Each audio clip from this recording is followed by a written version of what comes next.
Today's video is a little bit, special. You're probably wondering why, Cassie, why are you going backwards in your career? Because prior to this, I actually work in tech. I am a interface designer, and now I'm getting a job doing retail.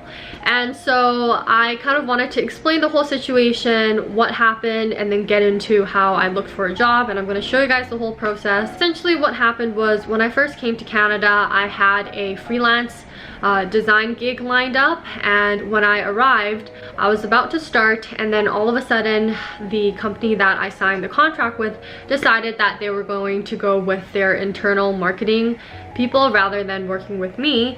And so all of a sudden I had no job, no income again, and I knew that it would take me quite a while to just revamp my portfolio website and get myself ready to start taking on freelance clients. And since I didn't traditionally have a lot of freelance experience, so I knew it would also take a little bit of time to build up, and I didn't want to have the stresses of, okay, how am I going to pay my bills? There's rent, there's cost of food, there's travel that I want to do. I don't want to put so much pressure on myself, and so I thought, okay, let me just get a casual retail position.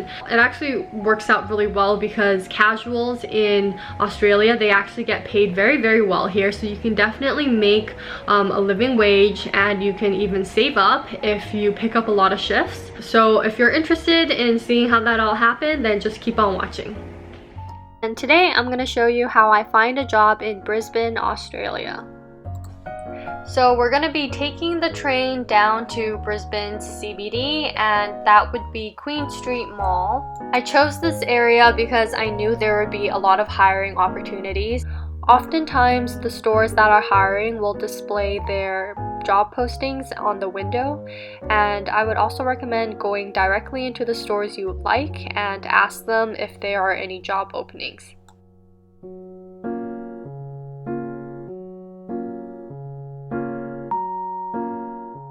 Hey guys, a little check-in from me. I just handed my resume to a couple different stores, and I have one interview lined up already, and I think there's two other places that I feel like it's hopeful I might get an interview, but we shall see. So far so good, and I'm taking a break right now, drinking my Boost juice. Yeah, so I'm just taking a little break, and I'm gonna go out and hand more resumes. I printed out 20. Let me show you guys what it looks like. There's two stores that I feel like is going to, call me. I have an interview at one of them, which is next Wednesday, so that's already a really good sign. I actually really like that store, and it's one of the stores that I would say is like my top 3. There's another place called Seed. They kind of sell women's clothing / like kids clothing. I did want to mention, there are some stores you go in and you try and hand in your resume, and they will tell you to just apply online because they don't actually accept printed out resumes.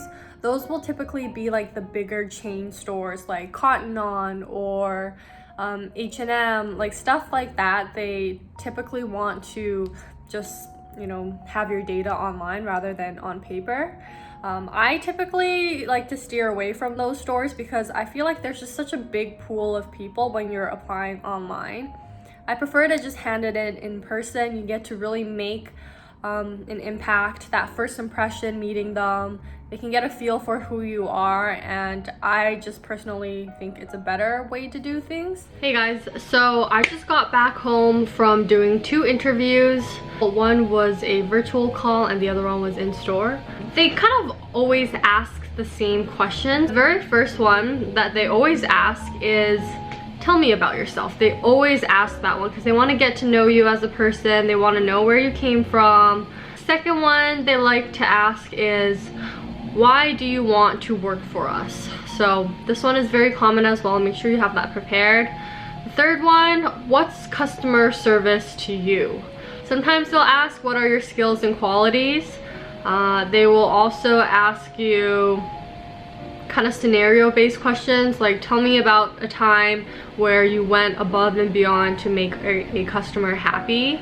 just make sure you kind of have an idea of how you're gonna answer all those questions, and as long as you have that all figured out, then doing the interview is easy breezy. The next video I make, hopefully it can be me confirming that I have found a job in Australia. A quick little update.